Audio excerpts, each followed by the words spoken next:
میرے رسول پاک علیہ کے صحابہ کے قریب دنیا داری آ سکی نہیں آئی۔ حضرت ابو بکر صدیق نے پانی مانگا تو لوگوں نے دودھ دیا، فرمایا پیچھے کرو، ابو بکر نے نعمتیں چھوڑ دیے۔ اب ابو بکر وہ والا کام کرتا ہے جو رسول پاک نے کیا ہے، فرمایا نہ دودھ شاید پیش نہ کرو، جو مانگتا ہوں بس وہ دو۔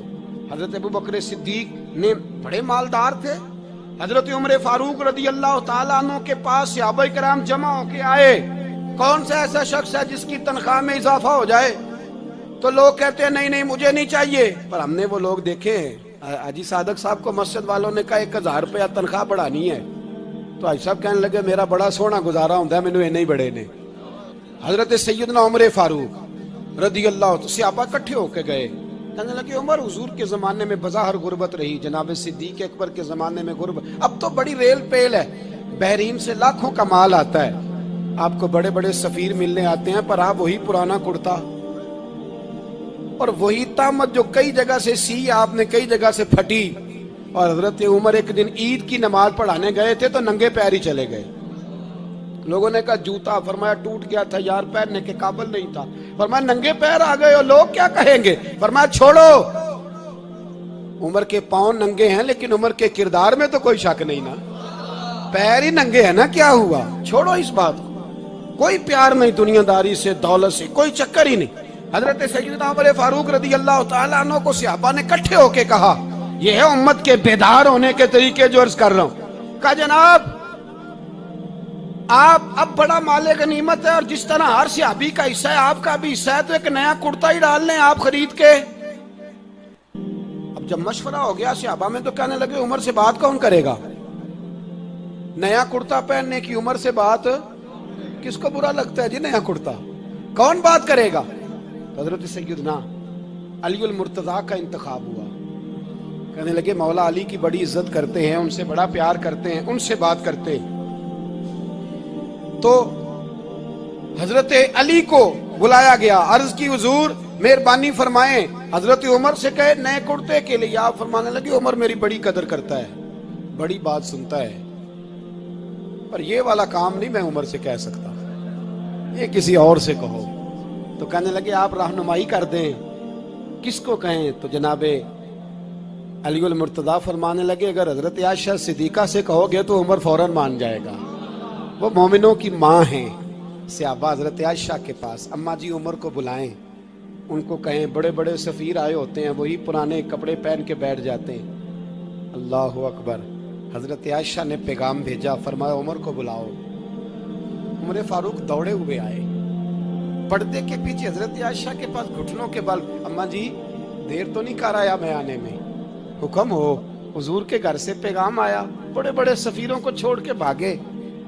حضرت عائشہ صدیقہ کہنے لگی عمر دیکھو جائز پیسے ہوں تو اسلام اچھے لباس سے منع نہیں کرتا، اب بڑا بڑا مال آیا ہے، اب تیرا بھی حصہ ہے، تو صحابہ کرام کی خواہش ہے کہ نیا کرتا پہن لو، بڑے بڑے سفیر آتے ہیں، حرج بھی کوئی نہیں، جائز بھی ہے، کوئی منع نہیں۔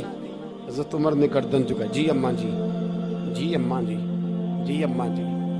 حضرت عائشہ کہتی ہیں بات ختم ہوئی، عمر نے گردن اٹھائی تو عمر کی داڑھی آنسوؤں سے بھری ہوئی، کہتی ہے مجھے کہنے لگے اماں جی میں تو صرف مسجد میں دیکھا کرتا تھا، آپ تو مصطفیٰ کو دن رات دیکھتی تھیں، جس طرح کے کرتے آمنہ کے لال نے پہنے ہیں مجھے بھی پہنا دو، میں تیار ہوں، میں پہن لوں گا، میں تیار ہوں، پر جس طرح کے میرے نبی نے پہنے۔ حضرت عائشہ کہتی ہے میں پھوٹ کے روئی، میرا پلو آنسوؤں سے بھر گیا۔ فرماتی ہیں میں عمر کی بات سنتی گئی تو میرا پلو آنسوؤں سے، میں نے کہا عمر تو جا، تو ٹھیک ہے۔ فرماتی ہے عمر فاروق سلام کر کے اٹھے، امیر المومنین چلے گئے، اس کونے میں صحابہ چھپے ہوئے تھے، وہ آئے، کہا اماں جی کیا بات ہوئی؟ تو میں پھر رو پڑی، میں نے کہا کیا بتاؤں، تمہیں پرانے کرتے نظر آتے ہیں، اسے محمد عربی کے جلوے نظر آتے ہیں، اسے رسول اللہ کا رنگ نظر آتا ہے، اسے وہ غلامی نظر آتی ہے۔ عمر کو دنیا سے پیار، اور دنیا سے پیار نہیں تھا، دعا پتہ کیا تھی؟ یوں جھولی اٹھا کے اللہ مرزقنا شہادتن فی سبیلک وجعل موت فی بلد حبیبک، اللہ عمر کو بسترے والی موت نہ دینا، موت شہادت کی دینا، اور میں میدان میں جا کے نہیں مرنا چاہتا، مجھے رسول اللہ کے شہر میں موت چاہیے، باہر جا کے نہیں، یہی میدان لگے مدینے میں، یہی موت آئے، اسباب بنا، میں مدینہ بھی نہیں چھوڑنا چاہتا۔ او بھائی ان لوگوں کو نہیں پیار تھا، جناب صدیق اکبر کا وصال ہوا تو زہر کے اثر سے، وہ جو آپ کو زہر لگا تھا، بعض مفسرین نے لکھا ہے کبھی کبھی وہ جو سانپ نے ڈسا تھا تو کبھی کبھی اس کا اثر آتا تھا، بس اللہ نے شہادت دینی تھی کبھی کبھی، ورنہ تو بڑی شفائیں تھیں۔ حضرت عمر شہید، حضرت عثمان، جناب علی، امام حسن، امام حسین، علی اکبر، علی اصغر، حضرت عباس، حضرت سعد بن معاذ، حضرت امیر حمزہ، مصعب بن عمیر، میرے محبوب نے تو لسٹ بنائی شہیدوں کی، لسٹ بنائی شہیدوں کی، شہادت سے پیار کیا رسول اللہ صلی اللہ علیہ وسلم کے غلاموں نے، پیار کیا شہادت سے، اسی لیے تو کافر اٹھ نہیں سکا کہ شہادت سے حضرت سعد بن معاذ رضی اللہ تعالیٰ عنہ کو زخم لگ گیا، جنگ سے زندہ آ گئے لیکن زخم ہے، رو کے کہنے لگے محبوبہ سارے شہید ہو گئے، میں ایسے ہی رہ گیا۔ حضور نے فرمایا نہیں، رب تجھے بھی شہادت کی موت ہی عطا فرمائے گا، اسی زخم میں پردہ ہو گیا۔ میرے بھائی حضرت عمر بن جموح رضی اللہ تعالیٰ عنہ 4 بیٹے لے کے احد کے میدان میں آئے، کہا محبوبہ میرے 4 ہی تھے، میں سارے لے آیا ہوں، سارے ہی قبول ہیں؟ فرمایا ٹھیک ہے، پھر خود بھی زرہ پہن لی، ایک ٹانگ سے لنگڑے تھے، ٹانگ چھوٹی تھی، حضور نے فرمایا تو نے کیوں لباس پہن لیا ہے؟ کہا حضور میں نے بھی تو جہاد پہ جانا ہے نا۔ تو حضور نے فرمایا تیرے 4 بیٹے جو جا رہے ہیں، تو کہا یا رسول اللہ کیا لنگڑے جنت میں نہیں جا سکتے؟ حضور لنگڑے اللہ کو قبول نہیں، میں نہیں جا سکتا۔ تو میرے نبی پاک صلی اللہ علیہ وسلم نے فرمایا نہیں، جنت تو تیرا انتظار کر رہی ہے۔ کہا حضور پھر میں بھی جاؤں گا، بچے جائیں گے تو میں بھی جاؤں گا۔ ایک بی بی احد کے دن 3 سال کا بچہ لے کے گھر سے نکلی، بیویوں کو کہتی ہے میرا خامد بھی بدر میں شہید ہوا، بھائی بھی اور باپ بھی، آج حضور نے پھر بلایا ہے، دل کرتا تھا کوئی جوان بیٹا ہوتا تو میں پیش کرتی، پر اب میرے پاس یہ 3 سال کا ہی ہے۔ بچہ لیا مدینے میں، مسجد نبوی میں، حضرت بلال سے کہنے لگی 2 منٹ حضور کا دیدار چاہیے۔ نبی پاک آئے، کیسے آئی ہو؟ کہنے لگی محبوبہ میں شہید کی بیٹی، شہید کی بہن، شہید کی بیوہ ہوں، میرے پاس اب جوان تو کوئی نہیں، یہ 3 سال کا ہی ہے۔ حضور نے مسکرا کے فرمایا یہ کرے گا کیا؟ کرے گا؟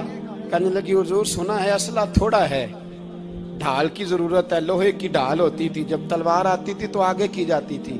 کہا محبوبہ میرا شہید کی اماں بننے کو بڑا دل کرتا ہے، یہ میرا 3 سال کا لے جاؤ، جب تیر آپ کی طرف آیا تو میرا بیٹا آگے کر دینا، یہ ڈھال کا کام تو دے گا نا۔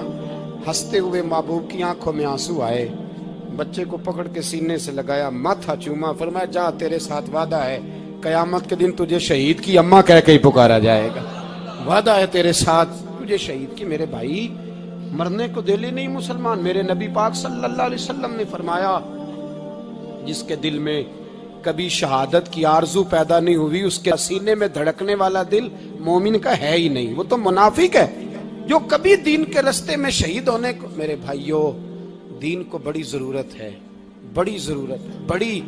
اے خاصان رسول وقت دعا ہے، امت پہ تیری آ کے عجب وقت پڑا ہے، وہ دین جو بڑی شان سے نکلا تھا وطن سے، پردیس میں وہ آج غریب الغربا ہے۔ فریاد ہے اے کشتی امت کے نگہباں، بیڑا یہ تباہی کے قریب آن لگا ہے۔ اور ایک شاعر قلم توڑ گیا، کہنے لگا تجھ سے فریاد ہے اے گنبد خضرا والے، تجھ سے فریاد ہے اے گنبد خضرا والے، کعبے والوں کو ستاتے ہیں کلیسا والے، تجھ سے فریاد ہے اے گنبد خضرا۔ اپنے اندر دین کا درد پیدا کرو، ذوق پیدا کرو، مسلمان بن کے جینا